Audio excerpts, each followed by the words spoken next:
Devant une trentaine d'agriculteurs, un magnate de l'agro-industrie pointe du doigt une jeune mécanicienne et se moque. « Si ce semoir de 3 millions d'euros démarre, je te cède ma vieille ferme pour 30 euros. Mais si tu échoues, tu signeras que tu n'es qu'une bâtarde qui se prend pour une de Beaumont. » Émilie ravale son humiliation, ouvre la boîte à outils héritée de son grand-père et, sous les soupirs et les regards de mépris, trouve un panneau secret dans la machine qu'aucun ingénieur n'avait vu. Quand elle tourne la première valve et que le ronronnement du système change, tout le parterre retient son souffle. Car si cette machine bouge dans les secondes qui suivent, ce ne sera pas seulement le semoir qui changera de propriétaire. Émilie de Beaumont avait 31 ans lorsqu'elle est revenue dans la ville où elle est née. Elle n'était pas revenue depuis près de 10 ans, depuis qu'elle était partie à 21 ans pour travailler dans des ateliers spécialisés à Toulouse et Montauban. Et pourquoi est-elle revenue? Parce qu'elle a reçu la nouvelle que toute fille redoute de recevoir. Dominique de Beaumont, son père, était décédé. Une crise cardiaque foudroyante à 72 ans, au milieu du champ de soja qu'il aimait tant. Mais voici le détail qui serre le cœur. Dominique n'avait jamais reconnu publiquement Émilie comme sa fille. Laissez-moi vous expliquer comment cette histoire a commencé. Dans les années 1980, Dominique de Beaumont était le plus grand producteur de soja de la région, propriétaire de 340 hectares de terre, à qui vaudrait aujourd'hui 12 millions d'euros. Il était veuf, avait perdu sa femme jeune et gérait cette immense ferme avec l'aide d'employés et du meilleur mécanicien agricole que l'Occitanie ait jamais connu, Tertullien Durand. Tertullien était surnommé le magicien des machines.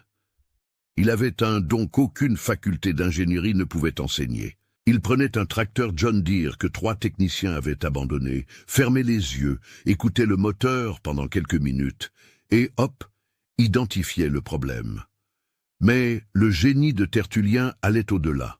Il modifiait les systèmes hydrauliques, créait des solutions qui n'existaient dans aucun manuel, faisait en sorte que les machines produisent plus avec moins de carburant. C'était un artiste de la mécanique lourde.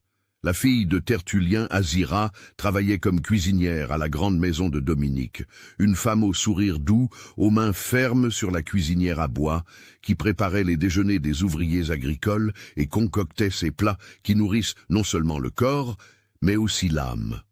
Entre l'odeur du bois qui brûle, le ronronnement des tracteurs dans la cour et les conversations de fin d'après-midi, quelque chose d'inattendu est né.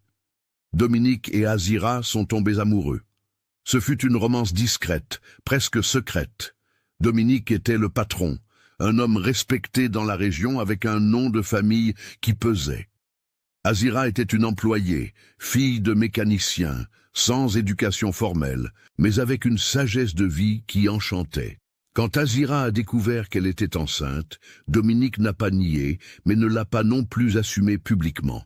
Au lieu de cela, il lui a permis d'élever l'enfant dans une petite propriété située sur le domaine, une maison simple mais digne, avec 8 hectares de terre autour. Et plus encore, il s'est assuré qu'Azira ne manquerait jamais de rien. Émilie est née dans cette petite propriété en 1993. Elle a grandi en voyant son père de loin, recevant de lui une affection cachée, murmurée dans les moments où personne ne regardait. Mais c'est son grand-père Tertullien qui a vraiment élevé Émilie. À 7 ans, la petite fille passait déjà ses après-midi à l'atelier, observant son grand-père démonter les systèmes hydrauliques des moissonneuses-batteuses CAS IH Axial Flow, ces machines géantes valant des millions d'euros.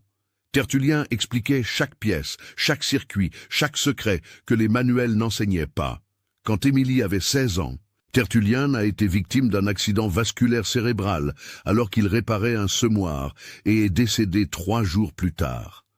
Avant de partir, il a tenu la main de sa petite fille et a dit quelque chose qu'elle n'oublierait jamais. « Ma petite, ce que je t'ai appris n'est dans aucun livre. C'est ici, dans ta tête et dans tes mains.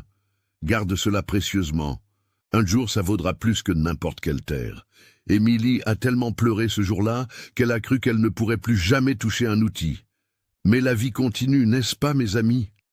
Émilie a quitté Lectoure à 21 ans. Elle a travaillé dans des ateliers spécialisés. Elle a fait face à beaucoup de préjugés en tant que femme dans un environnement dominé par les hommes. Mais son habileté parlait plus fort. Elle est devenue connue comme la mécanicienne qui résout l'impossible. Lorsqu'un tracteur John Deere 8R410 présentait un défaut que des ingénieurs diplômés ne parvenaient pas à diagnostiquer, ils appelaient Émilie, et elle le résolvait. Pendant toutes ces années, Dominique a continué à subvenir discrètement aux besoins d'Azira. Il payait les factures de la petite propriété, s'assurait qu'elle ait du confort, mais n'a jamais publiquement reconnu Émilie comme sa fille. Et Émilie, bien que blessée par ce rejet silencieux, acceptait parce qu'elle aimait sa mère et ne voulait pas créer plus de souffrance, jusqu'à ce que l'appel arrive. Dominique de Beaumont était mort. Émilie a pris l'autocar de Toulouse à Lectoure, le cœur serré, non pas pour l'héritage, mais parce qu'elle voulait être près de sa mère. Madame Azira, âgée de 64 ans, était fragilisée, souffrant d'une arthrite sévère aux mains. Ces mêmes mains qui avaient pétri tant de pain, qui avaient préparé tant de repas, et la situation a empiré. Sans le soutien que Dominique garantissait, les factures de la petite propriété ont commencé à s'accumuler. En 8 mois, la dette a atteint 180 000 €. La banque menaçait de saisir la propriété. C'est alors qu'Émilie a décidé d'aller chez le notaire. Elle ne s'attendait pas à hériter des grandes terres, mais elle pensait que peut-être, juste peut-être, son père avait laissé quelque chose pour protéger Azira, un geste final de reconnaissance, même tardif. Elle est entrée dans ce cabinet de notaire du centre de Lectoure avec ses murs en bois sombre et son odeur de vieux papier, portant un espoir fragile. Le notaire, un monsieur à lunettes, l'a reçu avec courtoisie. D'autres personnes étaient présentes. L'avocat de la famille de Beaumont, 2 témoins et un homme de 58 ans, cheveux gris bien coupés, vêtements de marque, et posture de celui qui a toujours commandé. Gabriel Moreau, cousin au second degré de Dominique. Quand le notaire a commencé à lire le testament, Émilie a senti le sol se dérober sous ses pieds. Gabriel Moreau avait absolument tout hérité. Les 340 hectares de soja, les machines agricoles évaluées à 8 millions d'euros, les comptes bancaires, les investissements, tout. Le nom d'Émilie n'apparaissait pas une seule fois dans ce document. Elle a rassemblé son courage et a demandé d'une voix tremblante « Et la petite propriété où ma mère habite, c'est au moins garanti, n'est-ce pas ?» Le silence qui a suivi fut gênant. Gabriel Moreau a lâché un rire court et amer et l'a regardé avec un mépris qui coupait plus profondément que n'importe quel couteau. « La petite propriété », a-t-il répété en insistant sur les syllabes. « C'est la propriété des de Beaumont. Ça l'a toujours été. Votre mère y a vécu par charité de mon cousin. Charité, vous comprenez ? Mais maintenant que Dominique est parti, il n'y a plus de raison de garder des employés logés sur les terres de la famille. » Émilie a senti le sang lui monter à la tête. Employé. Ma mère a travaillé 40 ans pour cette famille, et je suis la fille de Dominique de Beaumont. Gabriel s'est levé lentement de sa chaise, comme quelqu'un qui va donner une leçon à un enfant têtu. Il a regardé autour de lui, s'assurant que tout le monde était attentif, et a lâché les mots qu'Émilie n'oublierait jamais. Fille bâtarde de cuisinière, n'est-ce pas? De la terre des de Beaumont? Votre mère a profité d'un homme veuf, solitaire, et vous êtes le fruit de cette convenance. Dominique a eu pitié de vous. Il vous a donné un toit, mais cela ne fait pas de vous une vraie de Beaumont. Les témoins ont baissé les yeux. Le notaire a toussé, gêné. L'avocat est resté silencieux et Émilie, les ongles plantés dans les paumes de ses mains, a essayé de garder son sang-froid. J'ai grandi sur cette terre. J'ai appris la mécanique avec mon grand-père Tertullien qui a maintenu les machines de cette ferme en état de marche pendant 30 ans. Je connais chaque tracteur, chaque système, chaque secret technique qui maintient cette exploitation en marche. Cela ne vaut rien? Gabriel a haussé les épaules. Une femme ne s'y connaît pas en machines lourdes, encore moins une bâtarde d'employés. Maintenant, si vous me permettez, j'ai une ferme à gérer. Vous avez 30 jours pour faire déménager votre mère de la petite propriété. Après cela, je ferai démolir cette maison et planterai du soja à la place. Émilie est sortie de ce cabinet de notaire, les jambes flageolantes et les yeux brûlants de larmes qui refusèrent de couler. Elle n'allait pas donner à Gabriel Moreau la satisfaction de l'avoir pleuré. Elle est retournée à la petite propriété et a trouvé Madame Azira assise sur la véranda regardant l'horizon où les champs de soja s'étendaient à perte de vue. Quand elle lui a raconté ce qui s'était passé, sa mère a juste tenu sa main et a dit « Ma fille, nous avons toujours su que ce ne serait pas facile, mais tu as entre les mains ce qu'aucun papier ne peut t'enlever. Tu as le savoir que ton grand-père t'a donné. Cela vaut plus que n'importe quelle terre. » À ce moment-là, Émilie ne le savait pas, mais les paroles de sa mère étaient sur le point de devenir prophétiques. L'histoire ne faisait que commencer. Mais, chers amis, les jours qui ont suivi ont été parmi les plus difficiles de la vie d'Émilie. Elle a essayé de trouver du travail dans la région, mais Lectoure est une ville où tout le monde connaît tout le monde. Et la nouvelle que Gabriel Moreau avait expulsé la bâtarde qui se disait de Beaumont s'est répandue trop vite. Des ateliers qui l'auraient auparavant accueilli à bras ouverts lui fermaient désormais leurs portes au nez. Personne ne voulait contrarier l'homme le plus puissant de l'agro-industrie locale. Madame Azira empirait chaque jour. L'arthrite de ses mains était si sévère qu'elle pouvait à peine tenir une tasse de café. Les médicaments étaient chers et l'argent qu'Émilie avait économisé à Toulouse s'épuisait rapidement. Pire encore, la banque a envoyé la notification officielle. Si la dette de 180 000 € n'était pas réglée dans les 45 jours, la petite propriété serait mise aux enchères. Et où iraient deux femmes sans ressources? Émilie passait ses nuits blanches, faisant des comptes qui ne fermaient jamais. Elle avait besoin d'un miracle, ou du moins d'une chance de parler civilisement à Gabriel Moreau.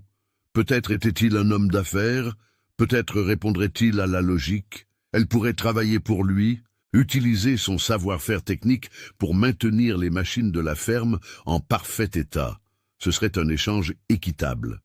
Un travail spécialisé en échange du pardon de la dette de la petite propriété. C'est avec cet espoir qu'Émilie s'est préparée le matin d'un jeudi et a conduit jusqu'au siège de la ferme Sainte-Thérèse. Comme Dominique avait nommé la propriété des décennies auparavant, le portail principal était ouvert et elle est entrée en conduisant la vieille combi de 1988, qui avait appartenu à Tertullien, celle qu'il utilisait pour transporter des outils d'une ferme à l'autre. Le moteur octait un peu, mais tournait encore. Émilie a garé près du hangar à machines et a marché jusqu'à la maison principale, cette grande construction en briques apparentes où elle avait de vagues souvenirs d'enfance. C'était là que sa mère travaillait, c'était de là que provenaient les odeurs de nourriture qui avaient marqué sa vie. Mais maintenant, tout semblait différent, froid, hostile. Elle a frappé à la porte.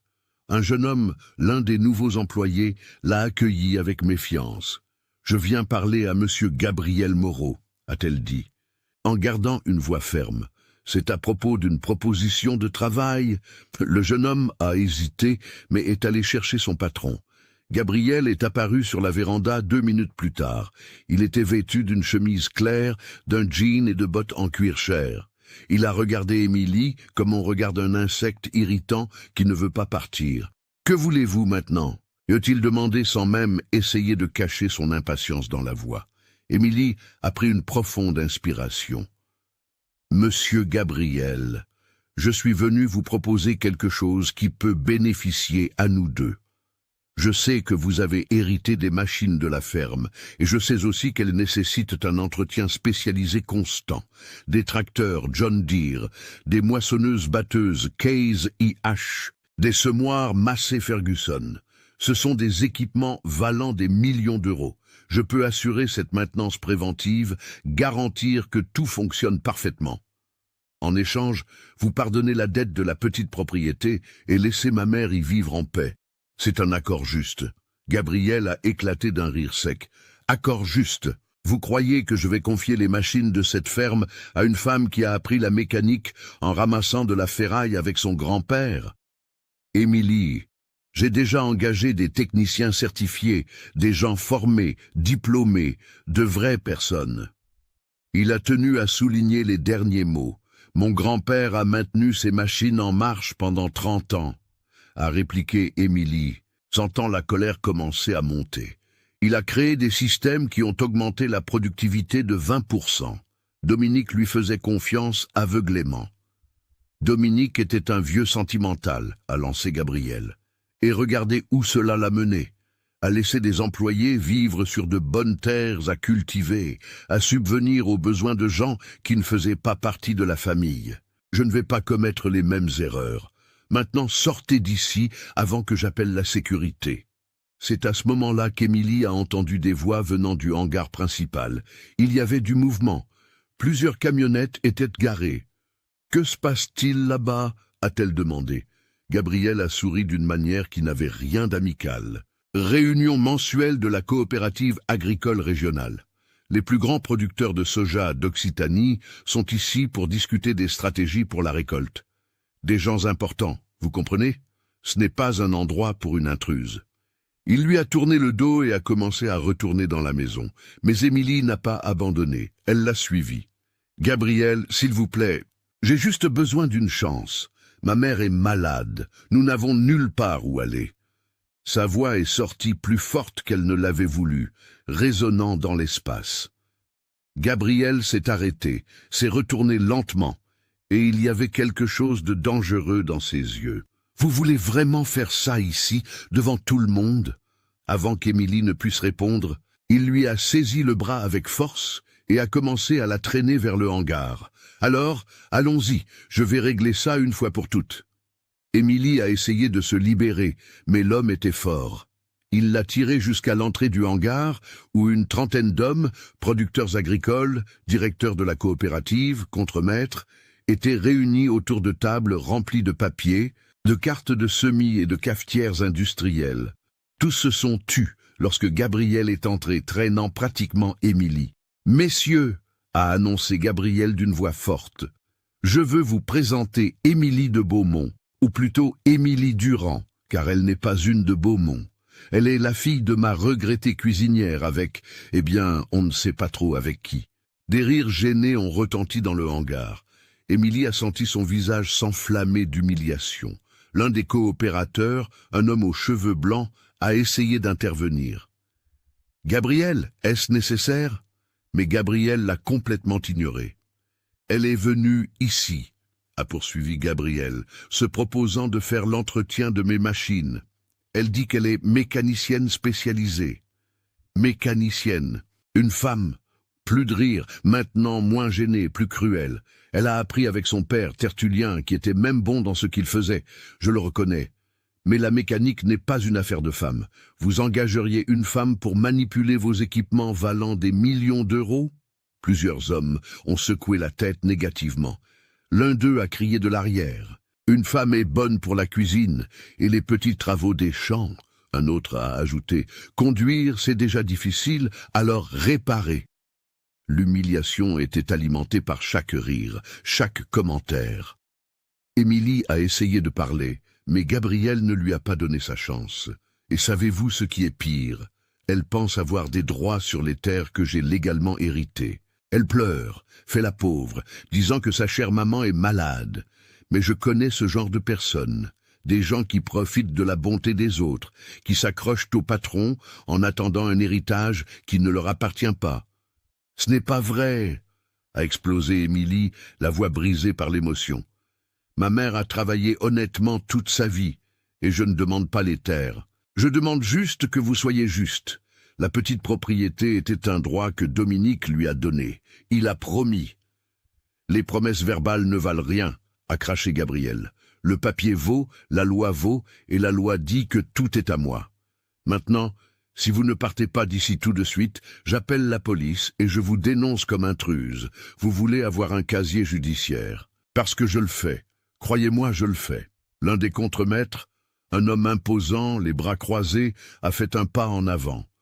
Émilie a compris le message silencieux. Elle a regardé autour d'elle, cherchant dans les yeux de ces hommes une lueur de compassion, d'humanité. Certains détournaient le regard, gênés, d'autres la fixaient avec un mépris manifeste. Il n'y avait pas d'alliés ici. « Mon grand-père a tout donné pour cette ferme », a tenté Émilie une dernière fois, la voix maintenant ténue. « Je ne demande que de la dignité. » Dignité. Gabriel a presque craché le mot. La dignité, c'est travailler honnêtement. Ce n'est pas mendier un héritage. La dignité, c'est accepter la place de chacun dans la société. Vous êtes fille d'employé. Je suis propriétaire terrien. Il y a une différence, et vous devez le comprendre une fois pour toutes. Maintenant, hors d'ici.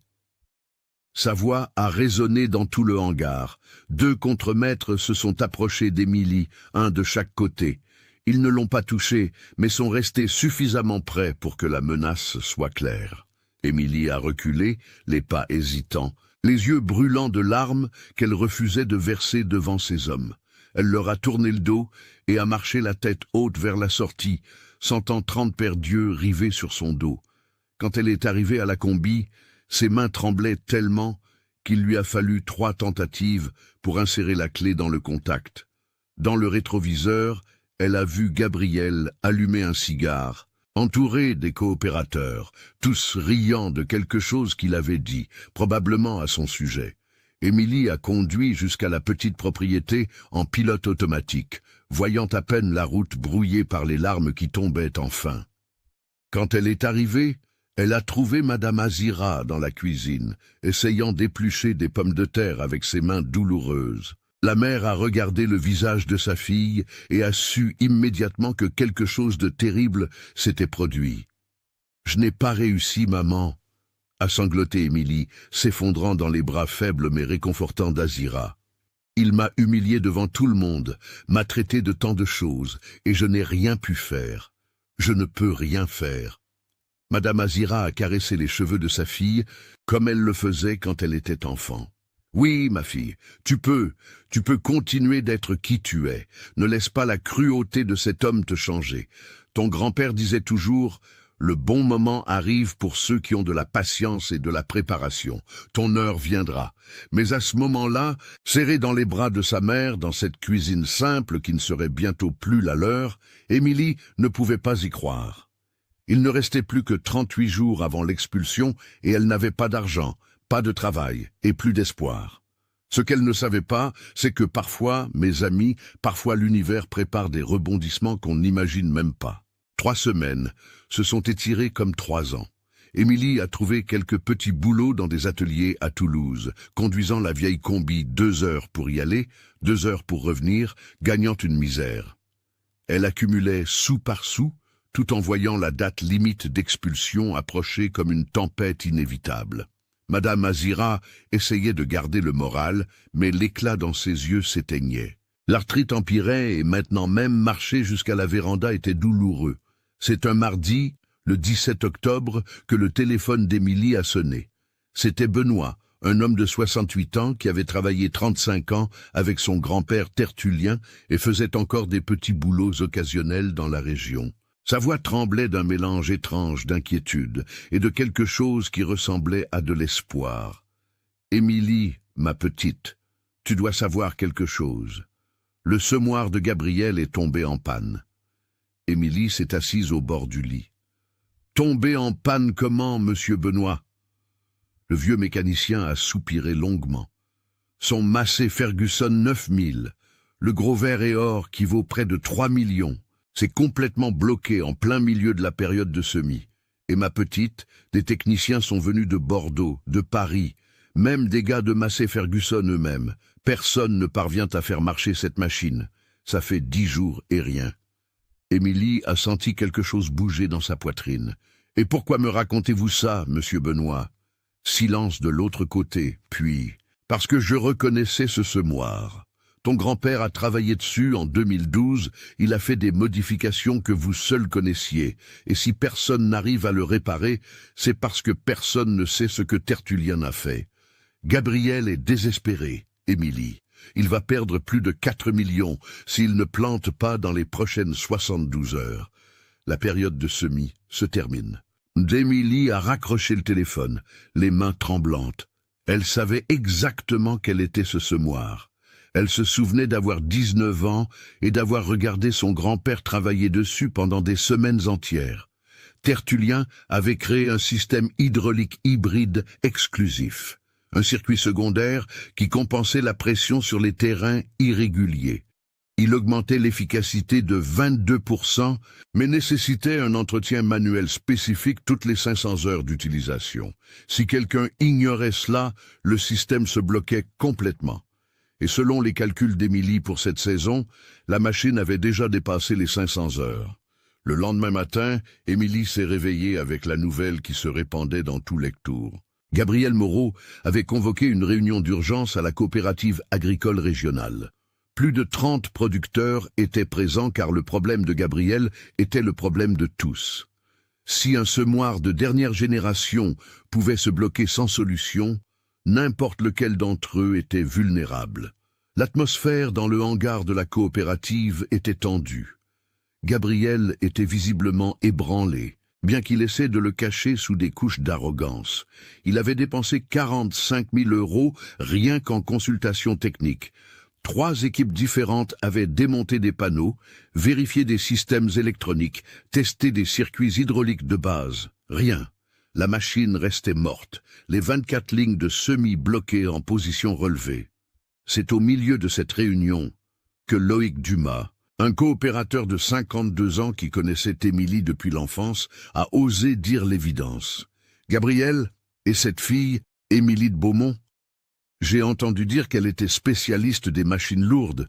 Elle a travaillé à Toulouse avec des équipements que nous n'avons même pas ici. » Le silence qui est tombé sur le hangar était lourd comme du plomb. Gabriel a regardé Loïc comme s'il avait suggéré d'engager un singe pour faire de la chirurgie. « Vous êtes sérieux, Loïc, la bâtarde que j'ai chassée d'ici la semaine dernière ?» Plusieurs hommes ont ri, mais c'était un rire nerveux. La situation était trop grave pour beaucoup d'humour. « Gabriel, avec tout le respect que je vous dois, » insista Loïc, « son père était Tertullien Durand. L'homme était un génie, et on dit qu'elle a hérité de son don. » D'autres coopérateurs ont murmuré en accord. La légende de Tertullien était trop forte pour être ignorée, même des décennies après sa mort. Gabriel est devenu rouge. Il a regardé autour de lui et a vu que certains hommes considéraient réellement l'idée. C'était inacceptable. Il n'allait pas s'abaisser à demander l'aide de cette femme. Mais alors, quelque chose a brillé dans ses yeux, quelque chose de cruel et de calculé. « Vous voulez la bâtarde ?» a-t-il dit à voix haute, attirant l'attention de tous. « Alors faisons ceci. Si elle parvient à faire marcher ce semoir, quelque chose que les meilleurs techniciens de France n'ont pas réussi, je lui vends la vieille ferme pour 30 €. 30 €, la ferme qui vaut 8 millions d'euros. Le hangar a éclaté de rire. C'était absurde, c'était impossible, c'était une blague cruelle. 80 hectares de bonne terre pour 30 €. Gabriel se moquait de la situation, mais il y a une condition. Il a continué, élevant la voix au-dessus des rires. Quand, et j'ai dit quand elle échouera, elle signera un document renonçant à toute revendication sur les terres des de Beaumont. Elle admettra publiquement qu'elle s'est immiscée là où elle n'avait pas sa place et présentera des excuses pour avoir sali le nom de la famille. Est-ce clair? Plus de rire. C'était du théâtre, du divertissement au milieu du désespoir. Personne ne croyait qu'Émilie réussirait, et Gabriel le savait. Il transformait son échec technique en une opportunité d'humilier définitivement cette femme qui osait le défier. Loïc Dumas est sorti de cette réunion et est allé directement à la petite propriété d'Émilie. Il a tout raconté. La proposition, les conditions, les rires. Émilie a écouté en silence, le visage indéchiffrable. Quand Loïc a eu fini, elle a demandé « Et il est sérieux pour les 30 €? » Loïc a acquiescé. « Il fera un contrat et tout, mais Émilie, c'est un piège. Il veut t'humilier à nouveau, mais cette fois devant tout le monde. Et si tu échoues, tu perds même le droit de te battre pour la petite propriété. » Madame Azira, qui entendait tout depuis la cuisine, est venue sur la véranda. « Ma fille, tu n'as rien à prouver à cet homme. Nous allons nous en sortir comme toujours. » Mais Émilie a regardé sa mère, ses mains déformées par l'arthrite, ses yeux fatigués de tant de souffrance, et a pris une décision.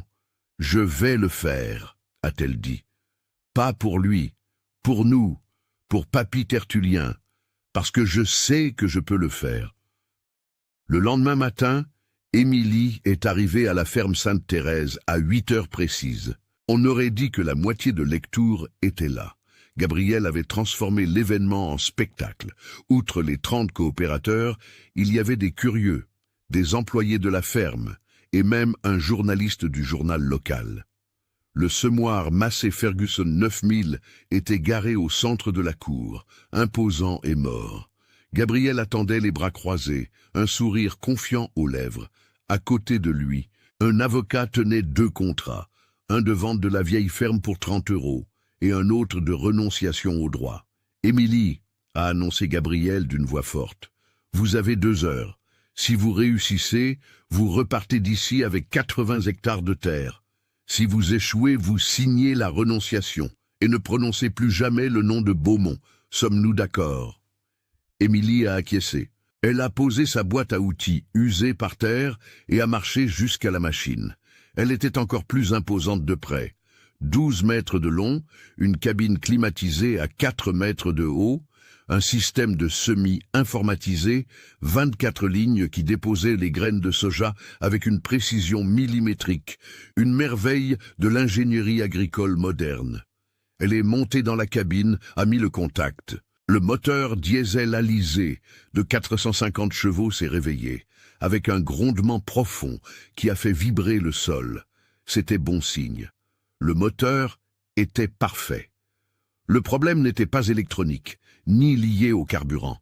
C'était exactement ce qu'elle soupçonnait. Émilie est descendue et a commencé à marcher autour de la machine, touchant les panneaux latéraux, écoutant, ressentant. Les techniciens qui avaient échoué l'observaient avec un scepticisme mal dissimulé. L'un d'eux, un ingénieur de Paris, a murmuré « Elle va rester à tourner en rond pendant 2 heures ». Des rires discrets. Mais alors, Émilie s'est arrêtée, s'est agenouillée sur le côté gauche de la structure, près du groupe hydraulique arrière. Là, il y avait un panneau d'accès qui, pour des yeux non entraînés, ne semblait faire partie que du carénage décoratif. Elle a tiré 3 loquets spécifiques dans une séquence qui semblait chorégraphiée, et le panneau s'est ouvert, révélant un compartiment caché.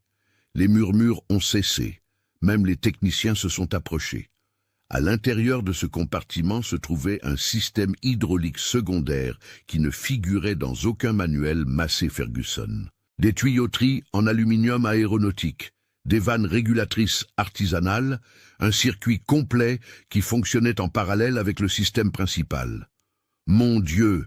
a murmuré l'un des techniciens. « Ça ne devrait pas être là. » Émilie a finalement parlé, et sa voix était claire, ferme, professorale. C'est un système de compensation de pression hydraulique créé par Tertullien Durand en 2012. Il augmente l'efficacité du semis de 22% sur les terrains, avec plus de 8 degrés d'inclinaison. Le système possède une vanne régulatrice artisanale ici. Elle a montré une pièce en laiton qui doit être calibrée manuellement toutes les 500 heures de fonctionnement. Si cela n'est pas fait, la pression s'accumule et bloque tout le circuit. C'est exactement ce qui s'est passé. Gabriel était pâle. « Comment avez-vous su ?»« Parce que j'étais là quand mon grand-père a installé ça, » a répondu Émilie, retirant déjà des outils spécifiques de sa boîte. « J'avais 19 ans et j'ai passé 3 semaines à observer chaque détail. Il m'a expliqué qu'un jour, quelqu'un aurait besoin de savoir. Je crois qu'il savait que ce serait moi. » Émilie a travaillé avec une précision chirurgicale. D'abord, elle a dépressurisé le système progressivement, ouvrant des micro-vannes dans une séquence spécifique. Ensuite, elle a retiré la vanne régulatrice artisanale, a nettoyé les conduits au kérosène, a vérifié les joints d'étanchéité, en a remplacé 2 qui étaient endommagés, a tout remonté, a recalibré la vanne à exactement 180 bars à l'aide d'un manomètre qu'elle avait apporté dans sa boîte et, enfin, a purgé le système avec une séquence de mouvements qui ressemblait à une danse. 3 pompages, une pause de 3 secondes, 4 pompages, une pause de 5 secondes. 40 minutes après avoir commencé, elle a refermé le panneau d'accès et est remontée dans la cabine. Elle a regardé à travers le verre Gabriel, les techniciens incrédules, les 30 coopérateurs bouche bée. Elle a mis le contact, a actionné la commande hydraulique et les 24 lignes de semis sont descendues en synchronisation parfaite, comme les doigts d'un pianiste jouant un accord. Elles sont remontées, sont descendues, sont remontées. Parfait. Le silence était absolu. Alors, quelqu'un a commencé à applaudir, puis un autre. En quelques secondes, tout le parterre applaudissait, sauf Gabriel Moreau, qui restait immobile, le visage vidé de couleur, le monde qu'il connaissait s'effondrant autour de lui. Émilie est descendue de la cabine et le silence qui a suivi les applaudissements était presque sacré. Les techniciens de Paris et Bordeaux se sont regardés, gênés. L'un d'eux, l'ingénieur qui avait facturé 18 000 € pour la consultation ratée, s'est approché de la machine et a demandé la permission d'examiner le système qu'Émilie venait de réparer. Elle a acquiescé et l'homme s'est agenouillé pour voir de ses propres yeux ce circuit hydraulique secondaire. « C'est de l'ingénierie de très haut niveau », a-t-il murmuré presque pour lui-même. « Je n'ai jamais rien vu de pareil, la précision de ce calibrage. » « Mademoiselle, où votre grand-père a-t-il appris cela ?» Émilie a senti un nœud dans la gorge. « Dans la vie, docteur, il a appris dans la vie, en essayant, en se trompant, en réussissant. Des mains calleuses valent parfois plus que n'importe quel diplôme. » Gabriel Moreau restait paralysé à 5 mètres de distance. Son visage avait pris plusieurs couleurs ces dernières minutes, rouge de colère, blanc de choc. Maintenant un gris douloureux de quelqu'un qui vient de voir ses certitudes démolies. Loïc Dumas a rompu le silence gênant. « Gabriel, je crois que vous avez un contrat à signer. » Ce fut comme si ces mots avaient tiré Gabriel d'une transe. Il a cligné des yeux plusieurs fois, a regardé l'avocat à ses côtés qui tenait les documents, puis Émilie. « C'est pas possible » a-t-il balbutié. « Comment avez-vous su ? Personne ne connaissait ce système, même Dominique ne connaissait pas tous les détails. »« Mon grand-père le savait » a répondu calmement Émilie, essuyant ses mains avec un chiffon.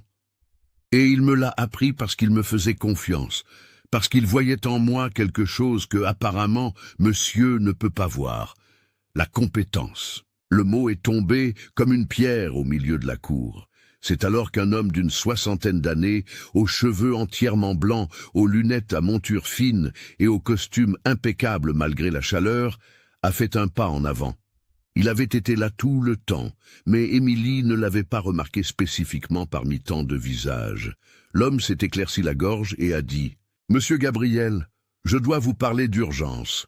C'est à propos d'une question légale extrêmement pertinente. » Gabriel s'est tourné vers lui, irrité. « Maître Eudes, ce n'est pas le moment pour... » Mais l'avocat l'a interrompu avec fermeté. « C'est exactement le moment, Gabriel, et tous ici présents devraient l'entendre, puisque vous avez été témoin de ce qui vient de se passer. » Maître Eudes Nogueira était l'avocat spécialisé en droit agraire le plus respecté de la région.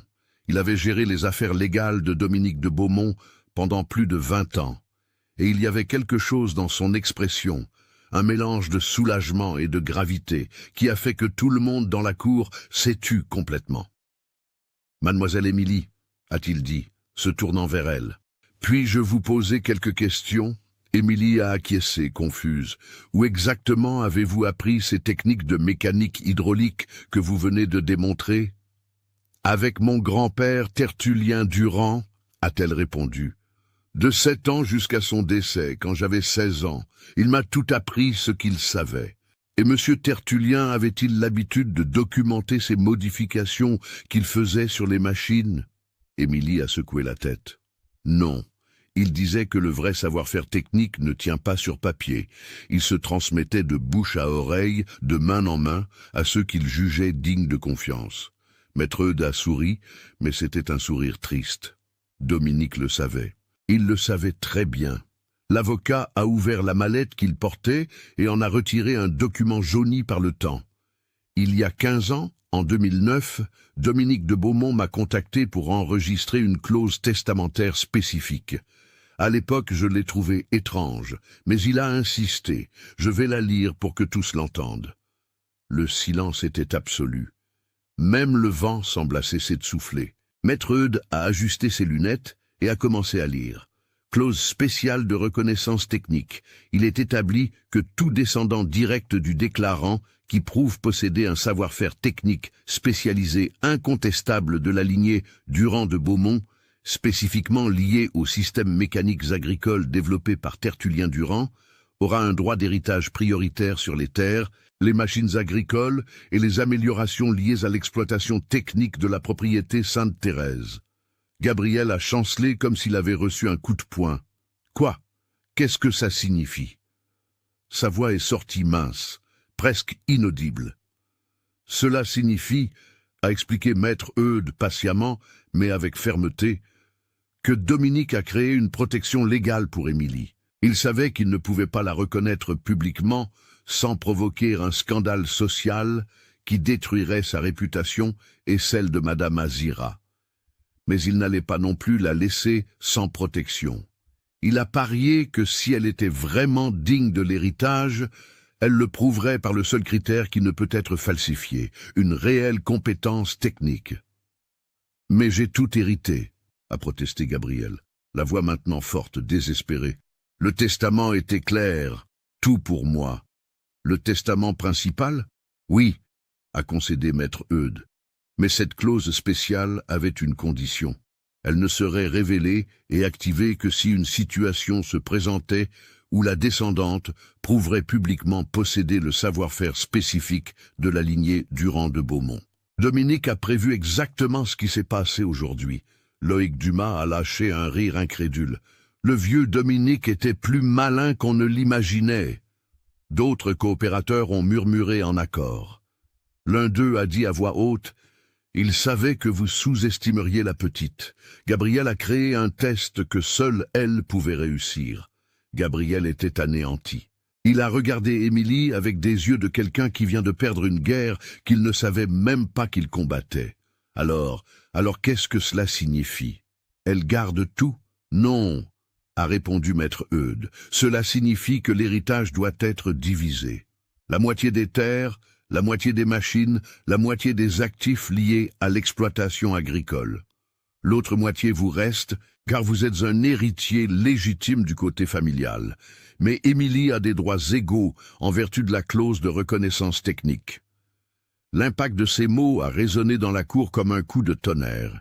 Émilie a senti ses jambes flancher. 170 hectares, la moitié des machines. Elle ne sauvait pas seulement la petite propriété de sa mère, elle devenait l'une des propriétaires terriennes de la région. De plus, a poursuivi maître Eudes, il y a la question de l'accord que M. Gabriel a fait publiquement il y a quelques minutes. 80 hectares pour 30 €. Cet accord a été fait devant plus de 30 témoins. Il est juridiquement contraignant. L'un des coopérateurs a sifflé doucement, un autre a murmuré. Tu t'es fait avoir tout seul, Gabriel. L'humiliation était totale, mais il y avait quelque chose de différent dans l'air. Maintenant, ce n'était pas la satisfaction de la chute de Gabriel, mais plutôt une sorte de justice cosmique qui se réalisait. Gabriel est tombé à genoux. Ce n'était pas dramatique, c'était humain. Un homme de 58 ans qui voyait soudain à quel point il s'était trompé. À quel point son préjugé avait aveuglé son jugement, à quel point il avait blessé des personnes qui ne le méritaient pas. Les larmes sont venues silencieusement, coulant sur le visage qui, quelques minutes auparavant, exhalait l'arrogance. J'ai été un idiot, a-t-il murmuré. Un idiot arrogant et plein de préjugés. Il a regardé Émilie. Votre grand-père a maintenu mes machines en marche pendant 30 ans. Votre mère a cuisiné pour moi et mes employés avec dévouement et affection. Et vous? Vous aviez un don que je me suis refusé à voir parce que vous étiez une femme, parce que vous étiez fille d'employé, parce que mon orgueil stupide ne me permettait pas de le voir. Émilie n'a pas bougé. Elle a juste observé cet homme s'effondrer. Une partie d'elle ressentait de la satisfaction, je ne vais pas mentir, mais une autre partie, celle qui avait hérité de la bonté de Tertullien et d'Azira, ressentait quelque chose de plus complexe. De la pitié peut-être, la compréhension que les gens peuvent changer lorsqu'ils sont confrontés à la vérité. Dominique a essayé de m'apprendre, poursuivit Gabriel, la voix étranglée. Il disait que la valeur n'est pas dans le nom de famille, mais dans le caractère et la compétence. Mais je n'ai pas écouté. Et maintenant, j'ai failli détruire tout ce qu'il a construit. J'ai failli expulser la seule personne capable de continuer son héritage technique. Maître Eudes a posé sa main sur l'épaule de Gabriel. Il est encore temps de faire ce qui est juste. Gabriel a acquiescé, s'est essuyé le visage avec ses mains, s'est relevé avec difficulté. Il a marché jusqu'à Émilie, et pour la première fois l'a regardée, non pas avec mépris, mais avec respect. « Émilie de Beaumont », a-t-il dit, et il y avait du poids dans ce nom de famille. « Maintenant, pardonnez-moi, pardonnez mon arrogance, mes préjugés, ma cruauté. Vous êtes plus de Beaumont que je ne le serai jamais, parce que vous honorez ce que ce nom devrait signifier. Excellence, connaissance, dévouement. » Il lui a tendu la main. Émilie a regardé cette main pendant de longues secondes. Tous, dans la cour, ont retenu leur souffle, puis elle a serré sa main fermement. « J'accepte vos excuses, monsieur Gabriel, mais les choses vont changer pour le bien de nous tous. » Et là, dans cette cour en terre battue, sous le soleil éclatant d'Occitanie, devant 30 témoins, a commencé une nouvelle ère pour la ferme Sainte-Thérèse. Maître Eudes a préparé les documents sur le champ. Gabriel a signé le transfert des 80 hectares pour 30 €. Puis il a signé la reconnaissance de la clause testamentaire, officialisant Émilie comme co-héritière de 570 hectares supplémentaires et de la moitié des machines agricoles. Quand Émilie est revenue à la petite propriété cet après-midi-là, elle a trouvé Madame Azira sur la véranda. Elle n'a rien dit, elle a juste montré les documents. Sa mère a lu une fois, puis une autre, et a alors serré sa fille dans ses bras avec une force que ses mains arthritiques n'auraient pas dû avoir. « Ton grand-père voit ça de là-haut », a-t-elle murmuré. « Il est si fier. » Cette nuit-là, pour la première fois depuis des mois, Émilie a dormi en paix, mais l'histoire ne s'arrêtait pas là. En fait, elle ne faisait que commencer. 8 mois plus tard, mes chers amis, la ferme Sainte-Thérèse n'était plus la même, et Lectoure non plus. C'était un matin de juin, ce froid sec typique d'Occitanie, lorsque la première promotion de diplômés de l'école technique Tertullien-Durand s'est réunie dans le hangar, qui autrefois ne contenait que des machines, et maintenant aussi des rêves. 16 femmes âgées de 19 à 54 ans, venues des villes environnantes, Cahors, Gaillac, Villefranche-de-Rouergue et Castelsarrazine, Figeac, toutes vêtues de combinaisons bleues avec un emblème brodé sur la poitrine, une clé à molette entrelacée avec un pied de soja. Émilie était devant elle, à côté d'une moissonneuse-batteuse case IH qui servait de modèle d'enseignement. À ses côtés, à la surprise de beaucoup, se tenait Gabriel Moreau. Mais ce n'était plus le Gabriel arrogant et cruel d'il y a 8 mois. C'était un homme transformé, quelqu'un qui avait regardé dans l'abîme de ses propres préjugés et avait décidé de remonter vers la lumière. « Mesdames » a commencé Émilie, la voix ferme mais chaleureuse. « Vous avez passé 6 mois à apprendre les systèmes hydrauliques, les moteurs diesel, l'électronique embarquée, la soudure, tout ce qu'il faut pour être des mécaniciennes agricoles complètes. Mais plus important encore, vous avez prouvé que le genre ne détermine pas la compétence. Vos mains sont aussi capables que celles de n'importe quel homme, et vos cerveaux sont aussi brillants que n'importe quel ingénieur diplômé. » Les femmes ont applaudi. Parmi elles se trouvait Jeanne, 47 ans, qui avait travaillé 20 ans comme femme de ménage et était maintenant spécialiste des systèmes d'injection électronique. Il y avait aussi Marcel, 23 ans, qui avait abandonné ses études de pédagogie pour suivre la vocation qu'elle avait toujours eue, mais qu'elle n'avait jamais osé poursuivre, et Régine, 54 ans, veuve d'un mécanicien qui ne lui avait jamais rien appris, parce que ce n'était pas une affaire de femme et qui maintenant maîtrisait la soudure TIG mieux que de nombreux vétérans. Gabriel a fait un pas en avant. Au cours des derniers mois, il était devenu le plus grand financeur de l'école, investissant 800 000 € en équipements, outils et infrastructures. Mais plus que de l'argent, il a investi quelque chose de plus précieux, son temps et sa réputation. Il a utilisé son influence au sein de la coopérative agricole régionale pour garantir que les diplômés obtiennent des stages rémunérés dans les plus grandes fermes de la région. Quand Émilie m'a proposé cette école, a dit Gabriel, la voix lourde d'émotion, j'ai presque ri, j'ai presque dit que c'était un gaspillage de ressources. Mais alors je me suis souvenu à quel point j'avais eu tort à son sujet et j'ai pensé, combien d'autres Émilie existent là-bas, gaspillées, parce que des hommes comme moi pensent savoir qui peut ou ne peut pas faire tel ou tel travail. Il a fait une pause. Aujourd'hui, ces 16 femmes sont la réponse à cette question, et je suis fier d'avoir aidé, même si ce n'est qu'une petite compensation pour l'idiot que j'ai été. La cérémonie fut simple, mais significative. Chaque diplômé a reçu un certificat, une boîte à outils professionnelle et un contrat de travail garanti.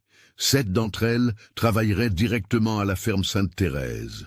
Les autres avaient déjà des offres de fermes voisines qui, voyant la qualité du travail, avaient surmonté leurs propres préjugés. Après la remise des diplômes, Émilie a marché jusqu'à la petite propriété où sa mère vivait maintenant dans le confort. La petite maison avait été entièrement rénovée. Madame Azira, avec les meilleurs traitements médicaux que l'argent pouvait acheter, avait retrouvé une partie de la mobilité de ses mains. Elle ne ferait plus de pain comme avant, mais elle pouvait tenir une tasse de café sans douleur. Elle pouvait serrer sa fille dans ses bras sans gémir de souffrance.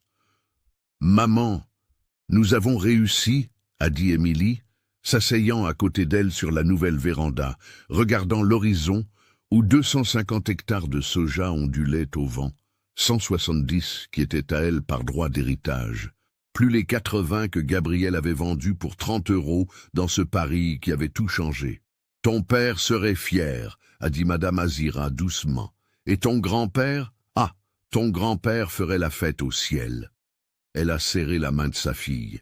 « Ils ont toujours connu ta valeur, ma fille. Ils attendaient juste que le monde la découvre aussi. » La transformation ne s'est pas limitée à la ferme. La coopérative agricole régionale, dirigée maintenant en partie par Émilie, devenue la première femme au sein de la direction technique, a mis en œuvre un programme d'entretien préventif basé sur les enseignements de Tertullien Durand. En 8 mois, les coopérateurs ont économisé 3,2 millions d'euros en réparation d'urgence et en augmentation d'efficacité. Les techniques que Tertullien avait développées des décennies auparavant, préservées dans la mémoire et les mains d'Émilie, révolutionnaient l'agro-industrie locale. Gabriel et Émilie ont développé un partenariat technique inattendu, mais efficace. Elle s'occupait de toute la partie mécanique et de l'innovation technologique. Il s'occupait de la gestion administrative et commerciale. Les bénéfices étaient divisés proportionnellement.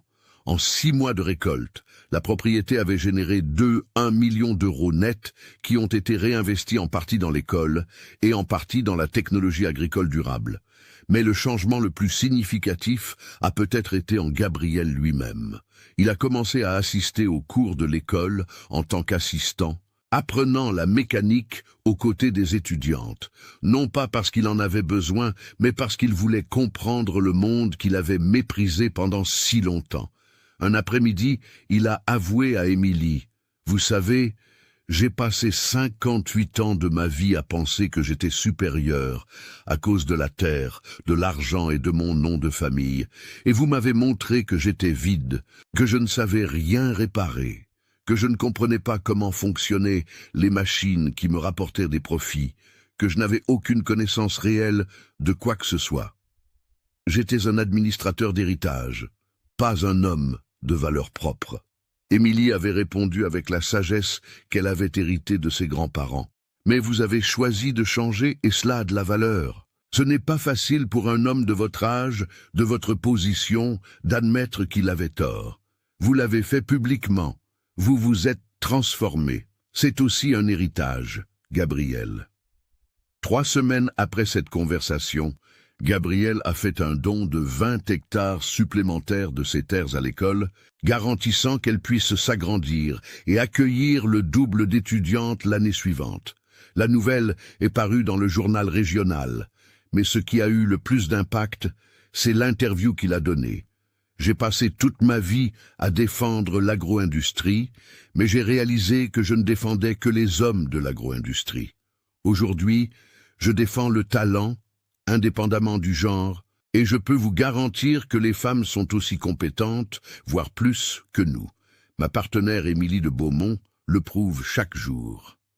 En septembre, l'histoire d'Émilie a été présentée à Agritech, le plus grand salon de technologie agricole d'Europe. Elle est montée sur scène et a présenté son propre système d'entretien préventif pour les semoirs, basé sur les techniques de Tertullien adaptées à la technologie moderne. De grands fabricants se sont intéressés. Les offres de conseils ont afflué, mais Émilie a choisi de rester à Lectoure, sur la terre où elle est née, prouvant que le succès n'a pas besoin de s'accompagner de l'abandon de ses racines. Et Madame Azira, elle a passé ses journées sur la véranda à recevoir les visites des étudiantes de l'école, qui venaient prendre le café et écouter les histoires de Tertullien. Elle est devenue la grand-mère symbolique de toutes ces femmes qui, comme sa fille, ont prouvé que des mains calleuses et un savoir véritable valent plus que n'importe quel préjugé. Mes amis, cette histoire que je vous ai racontée parle de tant de choses. Elle parle d'une fille honorant l'héritage de son grand-père. Elle parle d'une mère voyant sa fille conquérir l'impossible. Elle parle d'un homme apprenant tardivement, mais sincèrement, que le respect ne s'hérite pas, il se gagne par le caractère. Mais par-dessus tout, elle parle du fait que la compétence n'a pas de genre, le talent n'a pas de classe sociale, et la valeur humaine n'est pas inscrite sur les actes de naissance. Elle est inscrite dans les choix que nous faisons, dans les connaissances que nous cultivons, dans la dignité que nous préservons, même lorsque le monde essaie de nous rabaisser. Émilie de Beaumont a prouvé que parfois, mes chers, parfois la justice tarde, mais quand elle arrive, elle transforme non seulement une vie, mais toute une communauté. Et c'est cela, un vrai héritage.